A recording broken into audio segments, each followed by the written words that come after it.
All right, let's dive into this and spin the story like it's a late-night porch confession. Just one rolling cinematic tale, true American style, with every beat, twist, lesson, and taste of karma you could ask for. You ever see someone so drunk on their own power that they'll walk up in broad daylight, jam a golden key into your truck door, and just try to break in? Like they're the Queen of Pine Valley or something. Yeah, that's what happened. Barbara Caldwell, our HOA president, standing there with zero shame. Gold master key, halfway snapped off in my old Ford pickup, looking up at me like I was the one who owed her an explanation. I still remember the way she said it, too.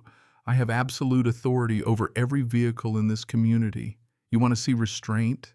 Every fiber in my body wanted to explode, but instead I just looked at her and said as calm as I could manage, "Ma'am, what exactly are you doing to my vehicle?" Let me back up a sec so you get the full flavor. This wasn't Barbara's first rodeo. For months, she'd been making folks miserable, issuing fake citations, peering over fences, dropping legalese nobody recognized. But the second she decided to attack my property, well, that's where the fun really started. She didn't know it yet, but calling the cops on me would end up blowing her whole world to pieces. If you've ever wanted to watch a power-drunk bully get served their own medicine, buckle up. So there I was, coming home late in the afternoon, sun slicing through the pines, groceries sliding around the passenger seat, just craving some peace. And there's Barbara, sweating through her floral blouse, hunched over my driver's side like a raccoon caught in the trash. She'd been at it for at least 15 minutes from the look of the fresh scratches around the lock and the sweat plastered to her gray hair. I didn't move at first. Old habits, 15 years as a cop, teach you to watch before you act. This didn't look like some random break-in. No, Barbara was working that key like she really thought it ought to fit. The entitlement just oozed off her, this idea that because she wore the president's sash, not literally, but believe me, she'd have one if she could, my truck was her business. When she finally noticed me, the panic flickered and died, replaced by this weird kind of bureaucratic righteousness. She yanked out that mangled key, clutched it to her chest like a badge, and said, "Routine HOA vehicle compliance inspection." Swear to God she had a holster for her golden keys, dozens of them shining in the sun like she was about to open the vault at Fort Knox. She stood there running her fingers over the collection, reciting her authority, every gate, every mailbox, every vehicle. She truly believed those keys made her Queen of Pine Valley. I looked at my scratched-up lock back at her, realizing if I didn't have proof, she'd just spin this however she wanted. I asked her straight, "Show me the covenant section that lets you inspect private vehicles." And oh, did she squirm. Paper started flying, her confidence flickered, and then she snapped, "You answer to me and you'll comply with community regulations whether you understand them or not." That's when the neighbor, Mrs. Parker, slid onto her porch, just watching like she'd seen this show before. Barbara immediately shifted gears. All official HOA business, Margaret, but you could see the twitch in her eye. Mrs. Parker wasn't going back inside. She was going to witness every second. So I made it clear, calm as ever. "This is my private vehicle. Don't touch it again." Barbara's response, "We'll see about that." And off she stomped, making sure her heels hit the gravel hard, calling out that she'd return for her inspection next time with no interruptions. Once she was gone, Mrs. Parker shook her head. The whole afternoon felt like the air before a thunderstorm, electric, heavy, unfinished. I knew right then that Barbara's golden key wasn't just about my truck. She'd crossed a line she couldn't uncross. Friday night, I'm sitting on my porch, beer sweating in my hand, when Mrs. Parker turns up with a tray of mugs and that look that says, "Enough's enough." "Kevin," she says, "first time anyone's called me by my first name since I inherited this cabin. Mind if I bring some neighbors over? It's time you learned what you're up against." In minutes, my quiet night became a mini town hall. Mr. Wilson showed up, retired electrician, tired eyes. Then the Andersons, a young couple with dreams Barbara had nearly stomped out. They didn't waste time. Wilson goes, "She tried getting into my shed last month, called it a structural inspection. 2 hours with those golden keys before I caught her red-handed." Andersons. They caught her at the hardware store making copies of their cabin key. Barbara claimed she needed emergency access. They had to prove they owned their own house to stop her. Then Mrs. Parker, schoolteacher style, laid out her notebook dates, times, citations for mailbox placement, wind chimes, even an 8-year-old sidewalk chalk. She'd driven out 4 families, already turning people against themselves with manufactured legal threats. That's when it clicked for me. This wasn't just busybody overreach. This was organized psychological warfare. The conversation shifted. I asked if anyone had actually documented this stuff. Their faces fell too scared, too worn down. "Barbara makes you feel like you're the crazy one for questioning her," Mr. Wilson said, gesturing at the scratched lock on his shed. But you could feel it in the air. Something was changing. Barbara saw our little gathering from her window, pacing like a caged animal. Then right on cue, she burst out her door, now wearing her official blazer and a giant badge. She stormed over, shouting about illegal assembly and noise ordinance violations, waving a stack of pre-printed citations. Mrs. Parker stood up tall and calm. "Barbara, this is my property. I'll host whoever I choose. You have no authority here." For the first time, Barbara actually looked rattled. More residents backed Mrs. Parker up, and you could see Barbara's calculations faltering. She threatened eviction, screamed about conspiracy, but when I asked, "Can you show us these ordinances in writing?" her panic broke through. "I don't have to prove anything. My word is law." That night, after Barbara's retreat, you could feel Pine Valley's mood shifting. The next day, the emergency HOA meeting was called. Barbara had plastered signs everywhere: security threat assessment, criminal element infiltration.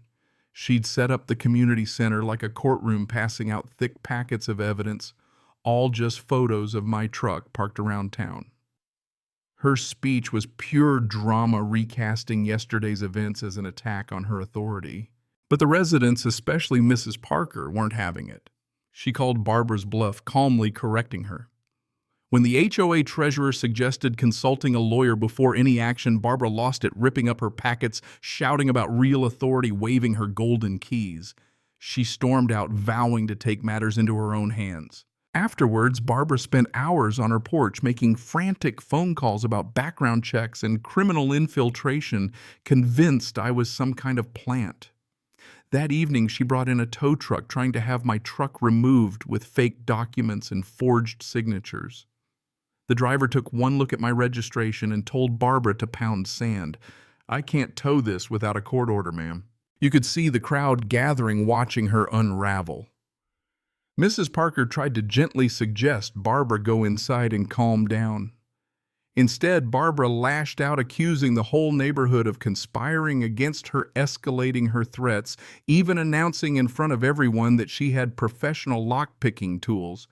"If regular inspections won't work, extraordinary measures will." She held up the burglary kit for all to see, promising to break into my truck the next morning. Well, Sunday afternoon, I set up cameras and got lucky. The store was closed, so I came home early. Sure enough, there's Barbara hunched over my driver's door, working those picks with steady hands. This wasn't amateur hour. She knew what she was doing. I started recording as I walked up. "Ma'am, step away from my vehicle." She jumped, caught cold, but even with the evidence in her hands, she tried to bluff. "I'm checking security vulnerabilities. HOA protocols override property rights." Mrs. Parker and Wilson saw the whole thing, as did half the neighborhood. Barbara, in a last-ditch move, called 911, lockpicks still in her hand, reporting me for aggressive threats and claiming I might have weapons. It was surreal watching her double down on the lies as the dispatcher pressed for details. Mrs. Parker didn't let her get away with it. "That's not true. I saw her trying to break in." The siren started up and Barbara began panicking, kicking the tools away, screaming I'd planted them. Wilson snapped photos for evidence. When the patrol cars pulled in, Barbara rushed to them, waving her phone, shrieking about violent threats. But the officers saw the lockpicks, the fresh damage, the witnesses. I handed over my ID and my sheriff's badge. That's right. Extended leave or not, 20 years in law enforcement doesn't just disappear. Barbara's face drained as dispatch confirmed my identity. She tried to scream about impersonation, corruption, anything to shift the narrative. But with Mrs. Parker's calm witness, Wilson's photos, my video, and the lockpicks, the officers had all they needed. Barbara Caldwell was arrested for attempted vehicle burglary, filing false reports and possession of burglary tools. Her authority melted away. Just a woman in handcuffs sputtering about conspiracies nobody believed. 2 weeks later, Pine Valley had transformed. Barbara took a plea, probation, fines, community service, a permanent restraining order, and she was forced to sell her cabin. Mrs. Parker got elected HOA president in a real election, first time in years. The new bylaws protected privacy and spelled out exactly what HOA could and couldn't do. People started fixing up their homes again. Kids drew on the sidewalks, and you could feel the relief in the air. My badge is back on, but here I'm just a neighbor. Folks know I'll help with security, but they also know I'm not here to bully anyone. Barbara's case became a warning for the whole county. Leadership is service, not a license to control. Her golden keys were destroyed, her reputation gone.